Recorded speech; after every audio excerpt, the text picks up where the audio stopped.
Hello friends, I am Prashant Singh and you are watching Zee business. Welcome to another episode of Paisa Vasool. क्या आपने सोचा है कि जिस म्यूचुअल फंड में आप इन्वेस्ट कर रहे हैं, अगर वो कंपनी बंद हो गई तो क्या होगा? अगर वो कंपनी किसी ने खरीद ली तो, या क्या होगा अगर वो कंपनी किसी और के साथ मर्ज हो गई तो? ऐसे में आपके पैसे का क्या होगा? ये कभी आपने सोचा है? अगर नहीं सोचा तो आपको सोचना चाहिए और यह भी पता करना चाहिए कि इन सारी सिचुएशंस में आपके पास as a mutual fund investor क्या ऑप्शंस हैं और आइडियली इसमें आपको क्या करना चाहिए ताकि मैक्सिमम पैसा वसूल हो। यही सब आपको बताएंगे पूरी डिटेल में आज के पैसा वसूल के इस एपिसोड में। जब भी कोई म्यूचुअल फंड कंपनी बंद होती है या बिक जाती है या किसी और के साथ मर्ज हो जाती है, तो ये आपके लिए as a mutual fund investors कोई हल्की बात नहीं है। काफी सारे लोग इसमें काफी परेशान हो जाते हैं। हालांकि परेशान होना भी चाहिए क्योंकि आपके मेहनत का पैसा है, लेकिन इसमें आपको परेशान होने की जरूरत इसलिए नहीं है क्योंकि म्यूचुअल फंड्स सेबी द्वारा रेगुलेट किए जाते हैं और इसीलिए इसमें एक पूरी प्रिस्क्राइब्ड प्रोसेस है, यानी कि पहले से एक तय फॉर्मेट है कि इन केसेस में सेबी क्या करेगी और म्यूचुअल फंड इन्वेस्टर्स के साथ क्या होगा। अब मान लीजिए कोई म्यूचुअल फंड कंपनी बंद हो रही है, तो इसमें दो केसेस हो सकते हैं। या तो म्यूचुअल फंड कंपनी के जो ट्रस्टीज हैं वो सेबी को अप्रोच कर सकते हैं क्लोजर के लिए, बंद करने के लिए, या फिर नंबर 2 ये है कि सेबी भी खुद म्यूचुअल फंड को डायरेक्शंस दे सकती है कि वो कंपनी बंद कर सकती है और उसकी एक पूरी प्रोसेस है। दोनों ही केसेस में आपका पैसा एज एन इन्वेस्टर्स कहीं नहीं जाएगा, आपका पैसा वहीं रहेगा और आपको पैसा कितना मिलेगा ये डिपेंड करेगा कि आपकी लास्ट अवेलेबल एनएवी यानी कि नेट एसेट वैल्यू आपके म्यूचुअल फंड स्कीम की क्या है। अब बात करते हैं उस केस की जब म्यूचुअल फंड कंपनी को कोई दूसरी कंपनी एक्वायर कर लेती है या एक म्यूचुअल फंड कंपनी दूसरी कंपनी के साथ मर्ज हो जाती है।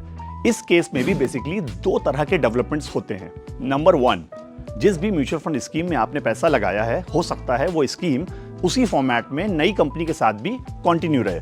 हालांकि स्कीम को पूरा ओवरसी या उसकी देखरेख वो कंपनी करेगी जिसने आपकी कंपनी को एक्वायर किया है। नंबर 2 ये हो सकता है कि आपने जिस स्कीम में पैसा लगाया है वो स्कीम नई कंपनी की म्यूचुअल फंड स्कीम्स के साथ मर्ज हो जाए। इन दोनों ही केसेस में आपको as a mutual fund investor ये ऑप्शन दिया जाता है कि आप जब भी चाहें स्कीम से एग्जिट कर सकते हैं बिना किसी लोड मनी के, यानी कि आपका पैसा वहीं रहेगा, पैसा कहीं नहीं जाएगा, साथ ही आपसे कोई पैसा एडिशनली एग्जिट करने के लिए नहीं लिया जाएगा। अब इन दोनों ही केसेस में जब आप एग्जिट करेंगे तो आपको पैसा कितना मिलेगा ये अगेन डिपेंड इस पे करेगा कि आपकी एनएवी लास्ट अवेलेबल क्या है, यानी कि नेट एसेट वैल्यू जिस म्यूचुअल फंड स्कीम में आपने पैसा लगाया था उसकी क्या है। अब जो बात ध्यान रखने वाली है वो ये कि अगर म्यूचुअल फंड कंपनी शटडाउन हो रही है, बंद हो रही है, तो आपका पैसा कहीं नहीं जाएगा। परेशान मत होइए क्योंकि सेबी के रूल्स और रेगुलेशंस म्यूचुअल फंड कंपनीज के लिए काफ़ी टाइट हैं, जो कि आपके इंटरेस्ट को as a mutual fund investor काफ़ी अच्छे से सेफगार्ड करते हैं। अब एक और इम्पॉर्टेंट बात, अगर मर्जर होता है या एक्विजिशन होता है तो एक्सपर्ट्स ये मानते हैं कि आपको as a mutual fund investor थोड़े टाइम तक इन्वेस्टर ट्रैकर देखना चाहिए, अपने फंड की परफॉर्मेंस को ट्रैक करना चाहिए। देखिए कि क्या पैसा जो है वो बूस्ट हो रहा है, ग्रो हो रहा है या नहीं, क्योंकि कई बार ऐसा होता है, एक्सपर्ट्स ये मानते हैं कि जब पूरा मैनेजमेंट चेंज होता है, कंपनी चेंज होती है, फंड मैनेजर चेंज होता है, तो कई सारी स्कीम्स जो हैं वो अच्छा परफॉर्म कर सकती हैं। इसलिए थोड़े समय तक आपको परफॉर्मेंस फंड की ट्रैक करनी पड़ेगी। क्या पता आपका पैसा ग्रो कर जाए, इसलिए ट्राई करके तो देख सकते हैं।